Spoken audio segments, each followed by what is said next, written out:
everybody, Dakian here with a midweek update for you. On a Wednesday? What's this? This is totally unprecedented. Well, I'm tossing in an extra video this week because I got on a roll with these bones and I finished these guys up really quickly and I've prepped the next batch, and I didn't want to unload all that information on you on Monday. I mean, just waiting until then to show you everything, and then I'd show you a lot of stuff that you hadn't even seen in prep. You didn't even know it was coming. It would take a lot of time and be kind of jarring and disconnected. So I thought, let's throw in a bonus video this week.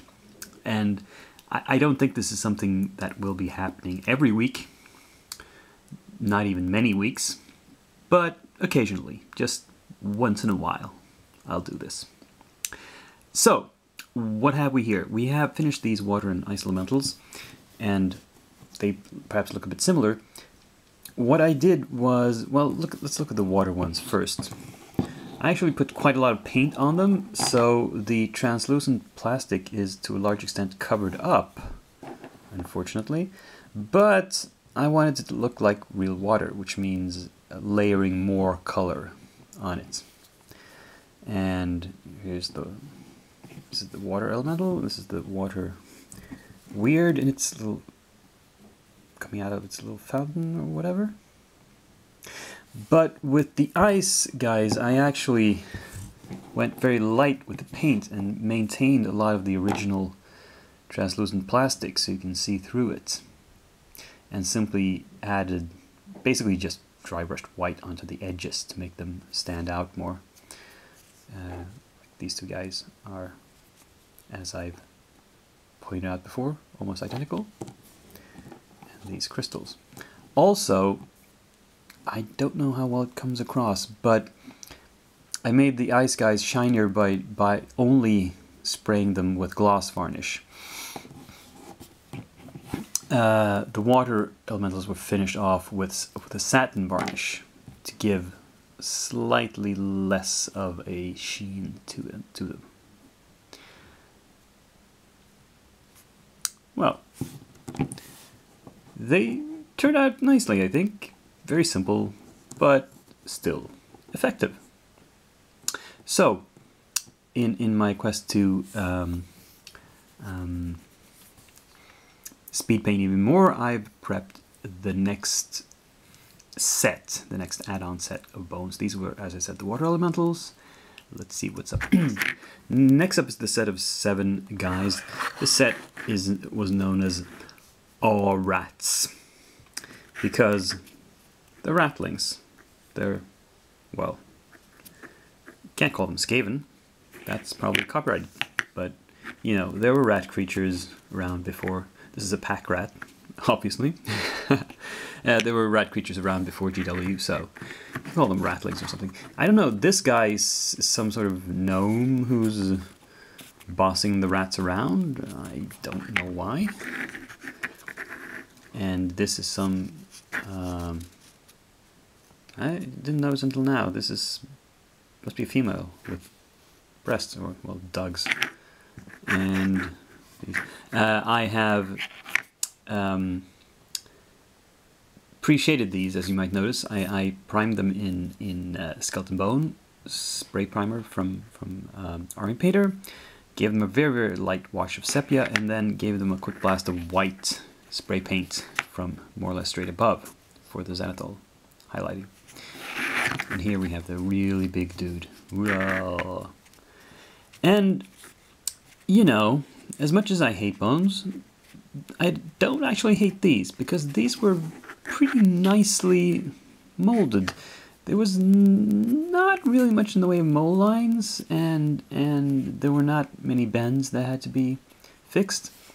And one thing I have to give Reaper credit for with the bones that they do really well is multi-piece, large multi-piece miniatures. On this guy, the arms were separate. They're connected here at the shoulders. And I can't show you now because they're glued in. Next time I have one of these kits or some similar kit, I will show you the pieces beforehand so you can see what I'm talking about when I say that the connection points, the connectors, are the best in the business, bar none. They are very, very clear and solid connections. You can't mistake them. They can only fit one way, and there's lots of surface, and you don't need to pin them. It's just goes together really easily. And in this one, I did some gap filling. I did more gap filling than I would normally do for bones, simply because I like this model so much. Anyway, the pre-shading means that I'm going to try to paint these with glazes, mostly, which is a method I've demonstrated before, and you'll get to see it again. Let's hope these are done by Monday. I thought I could use this somewhat out of the ordinary video for introducing a possible new segment to my updates. I'm thinking of calling it the haul segment.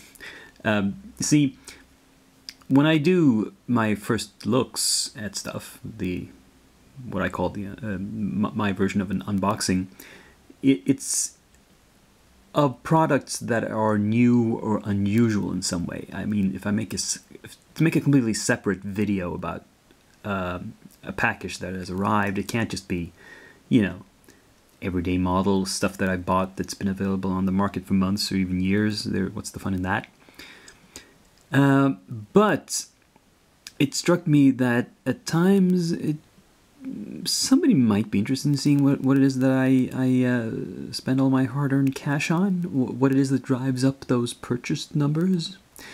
Now, there won't be any direct relation between showing those stats and showing my purchases, because I buy most everything online. My only local gaming store has a very, very limited selection, and I buy like maybe 1% of my stuff there. Everything else is bought online, so it takes days or weeks or sometimes even longer, in the case of Kickstarters, for stuff to arrive. But anyway, I thought I'd start out with an example of the latest parcel that arrived on my doorstep. Not literally on my doorstep. It came with a notice that I had to go to the post office to pick it up. But anyway, this is a package from Hassle-Free Miniatures, as you can see, which is a UK distributor. There's not going to be a lot of actual Hassle-Free minis in it, but, well, you'll see. Let's open this sucker up. And you'll find, so first thing, a lot of candy.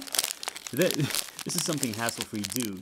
They always put some, well, strange English candy. I have no idea what this is. I mean, Haribo, these are like gummy bears of some sort. I have no idea what this is. This is bubble gum. They're trying to fatten me up.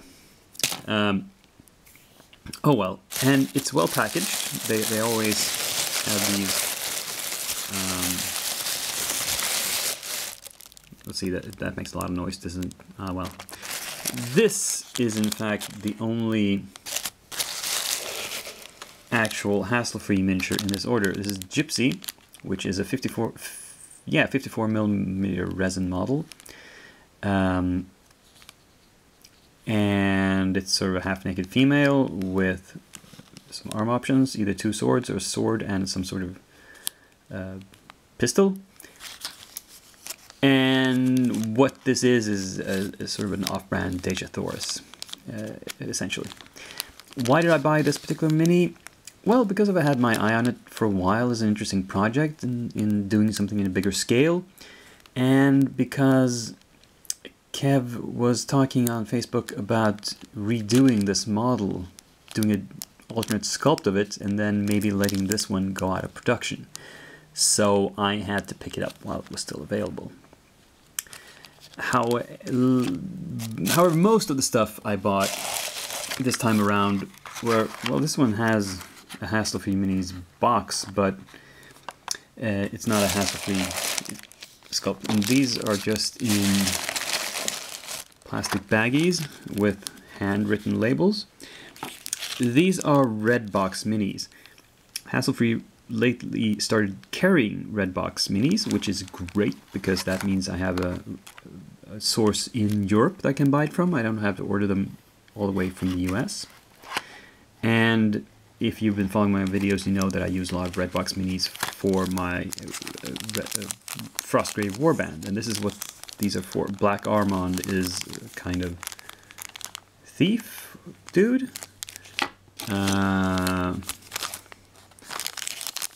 Who's this? This is, well, some other thief-like guy. We have a female magic user of some sort. Might be some sort of wizard. Who knows? This one is a female fighter. Man-at-arms, perhaps. Mad Angus, who would qualify as a barbarian, I think. And the last one is an archer, or ranger, perhaps. Llewellyn. So, building my warband even more. And finally, what was the rest of this big box for? Well, it's a huge bag of bases. These are 30mm lipped bases, and I bought 100 of them. Why, you might wonder? Well, it was actually slightly cheaper than buying 10 packs of 10. I don't know if that answers your question, but I just like the feeling of knowing that whenever I want to base a miniature, I will have the correct base on hand. I never need to worry about whether I have the stuff I need anymore. Because I previously bought similar amounts of ordinary 25mm bases and slightly smaller amounts of larger size bases, all from Hassle-Free. So I now have a large, almost complete collection of various base sizes. Well, that was this video. You know, let me know if you thought that was interesting, if you never want to see me rant about my purchases again. I hope you liked having this sort of midweek update. In any case, I will see you in my next video. Until then, this is Dakian, signing off.